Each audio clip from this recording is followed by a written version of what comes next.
नमस्कार, स्वागत बा आप सबके इन खबर के भोजपुरी चैनल पे। किसान आंदोलन 2.0 चल रहल बाटे और एकर असर पूरा देश भर में देखे के मिल रहल बाटे। अलग अलग राजनीतिक दल अपने अपने तरीका से सरकार के ऊपर निशाना साध रहल बाटे लोग।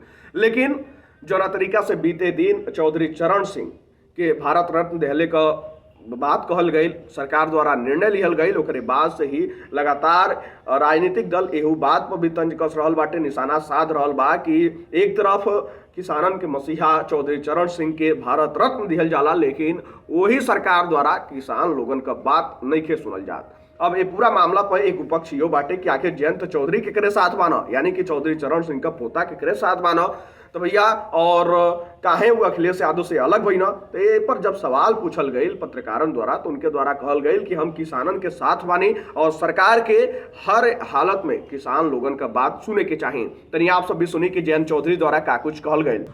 लोकसभा चुनाव भी आ गया, तो किस तरीके की तैयारी रही है? चुनाव की घड़ी जब आएगी तब बताएंगे। अभी तो चुनाव घोषित नहीं हुए। सर, कितनी सीटों पर? वो सारी बातें होंगी समय पे। अच्छा सर, इंडिया गठबंधन से अलग हो रहे हैं, इसका कुछ कारण, रीजन, कुछ बड़ा रीजन या क्या कारण रहा कि इंडिया गठबंधन से आप अलग? जब औपचारिक घोषणा होगी तब इन सवालों का जवाब खुल के मैं दूंगा। क्या कारण रहे, आगे की क्या हमारी सोच है, क्या हम करना चाहते हैं अपने लोगों के लिए, अपने क्षेत्र के लिए, हमारे मुद्दे, सारी बात करेंगे। आज नहीं। सर, किसानों की सुनवाई होनी चाहिए। हम तो किसानों के साथ हैं।